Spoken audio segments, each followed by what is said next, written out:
How did I react seeing the Bumblebee trailer, you ask? Well, my reaction was...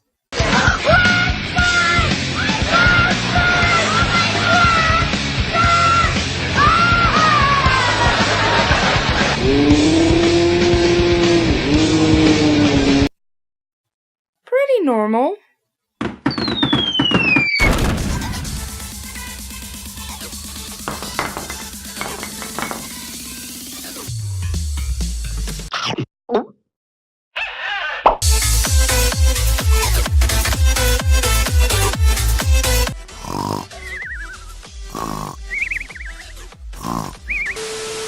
Quick and simple, when I heard there was going to be a Bumblebee movie, I was... What? Oh my god! Less than impressed. Every single Transformers movie has only gotten worse, at least in my opinion. The Last Night was the better of the few. I know, judge me later, would ya? Back to the subject. I was being crushed by trepidation, even though I'm not really a Michael Bay hater like most people. I am grateful to the man for one reason, and one reason alone. He introduced me to the Transformers universe. Some of you might go, oh god, that was your introduction?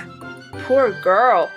However, I don't really care because Transformers is my life now, along with other shows of course. But like I said, I was terrified of Bumblebee version 2018. So imagine my surprise when I saw the Bumblebee trailer and completely freaked. I can't wait to see what it will hold. Oh, and by the way, if you guys want me to review the movie for you, without spoilers for now, please just let me know. But right now, let's break the sucker down into what gives me hope and what keeps that twinkle of absolute dread in the back of my mind. Positives. Let's start with this beauty, even though I'm the complete opposite of a positive person. A negative person, I mean. 1. More time.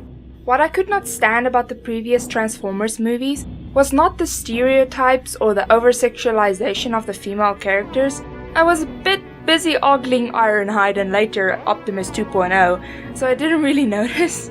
However, this ogling did grant me the chance to notice one glaring mistake. Almost no Transformers in Transformers. This obvious lack of focus on the entire subject of the movies is what annoyed me above all else. But watching the trailer, it looked like they realized their mistake. The reason the other movies had so much trouble was because they were introducing dozens of bots with little to no screen time. There was no time to develop their characters, no time to distinguish them, and no time to make us connect with them as an audience. That's probably why most people can't even name them other than the truck one, the dark one, the yellow one, and the medical one. Of course, the Transformers universe was able to do this in the past, but over the course of... what was it? Oh, 550 episodes. Jesus, that's even more than I thought. Cramming all of this into just a couple of movies should have been seen as a horrible decision since the get-go. Especially since most of the screen time was given to the humans anyway, and that the people who will be watching the movies, at least 70% of them didn't even see the series and don't know anything about the characters. That's where this movie is going to strike gold. Maybe. One movie, one bot, more time. I would bring up the fact that the movie is called Bumblebee after all, so they're going to focus on him more. But the others were called Transformers, so that doesn't mean much. Still, the focus on Bee's character seems like it's going to be immense, and I truly pray to the almighty Merlin that I am right in assuming this. Just this one change by itself will make an amazing impact on the movie's success. 2. The Bond. The mistake in the first Transformers movie, and I'm sure many will agree, was Sam Witwicky. It's Witwicky. Go watch Lindsay Ellis, whatever. Her video.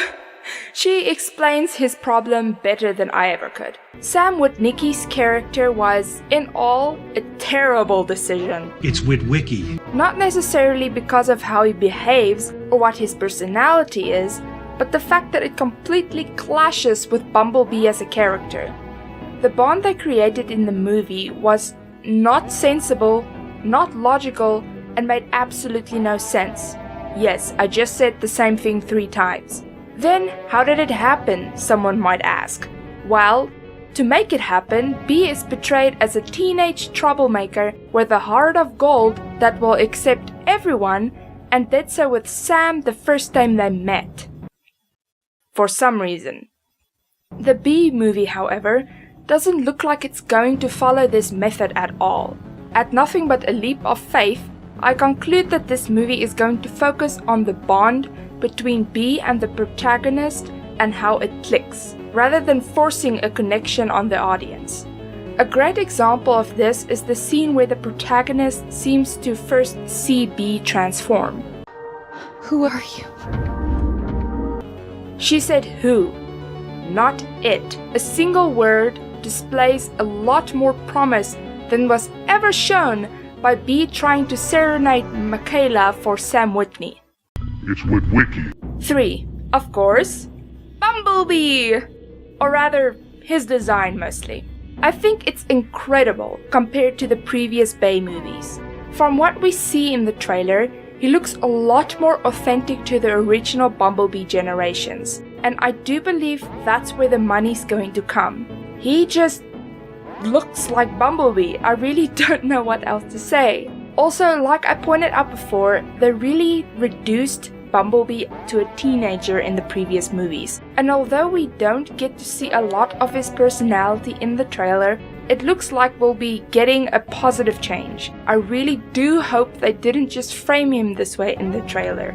It looks like they learned from the previous movies, but there's no way of knowing if this realization just compelled them to portray the movie differently in the trailer than what it's really like. I hope I'm wrong about this. 4. The protagonist and sexualization eradication. Like I said, sexualization was never a real problem for me, but even though I do not exactly mind seeing a very attractive woman prancing around the screen, Mrs. Baggy Shorts and normal t-shirt fits better with the scheme of Transformers on the long run. Charlie Watson is not a 12-year-old trying to play a high school student. She's young from appearance to actress, just like Bumblebee seems to be portrayed at the time this movie is taking place. Look back to all the previous Transformers shows and movies, excluding Bay's. Look back to the main protagonists.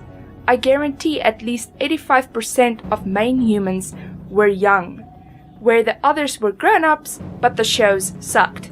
That's because children are still open-minded. They're still innocent and curious, learning and adapting. This is what is necessary for this universe. Think E.T. or the concept behind monster trucks in this regard. It works, and it seems the creators realized this. Negatives. Here's my home sweet home. 1. The protagonist. Yes, as promising as she seems in concept. Houston, we have a problem. I don't know Haley Steinfeld, and yes, I will keep pronouncing her last name like Frankenstein. I've only seen one movie Steinfeld is in. Pitch Perfect 2. Yeah, I'm not a fan of her at all. Quick scenario. You look underneath your brand new car and come face to face with a pair of empty metallic eyes. You study the face with confusion stirring in your mind, moments before the sound of clunking metal booms across the room. The car above you rises heavily on its giant gears as pieces shifts and moves, forming a looming, intimidating figure in front of you. How would you react? If you aren't a Transformers fan, I mean. I think you'd react something like this.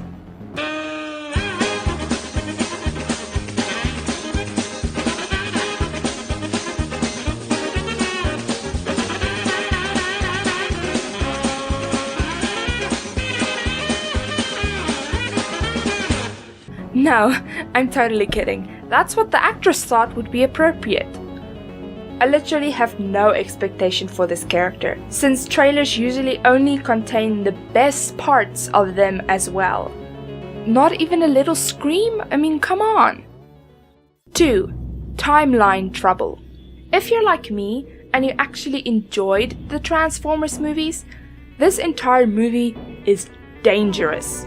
When is this taking place? How is this taking place? Is it even a part of the universe?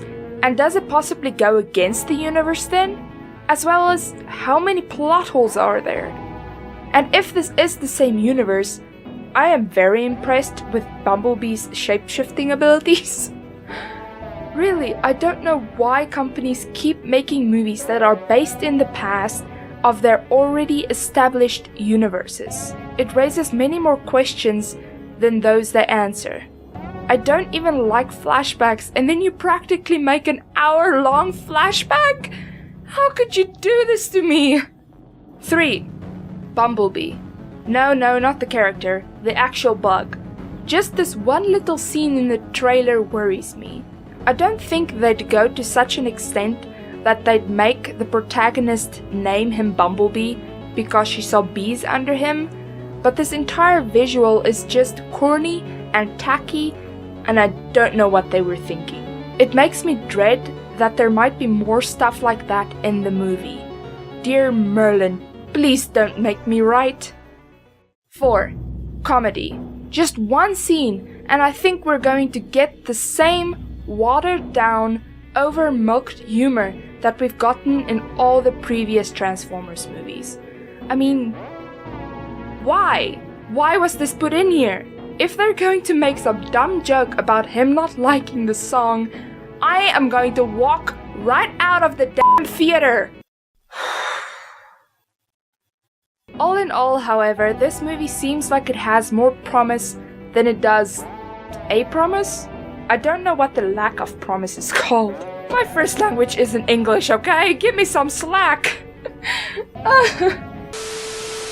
Hello everyone, and thank you so much for watching. What do you think? Do you agree with my points?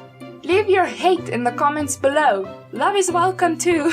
I will read all of them once I am done running away and ducking in cover, so remember to subscribe for more videos, like for my love, and with that I say, zien jullie volgende keer.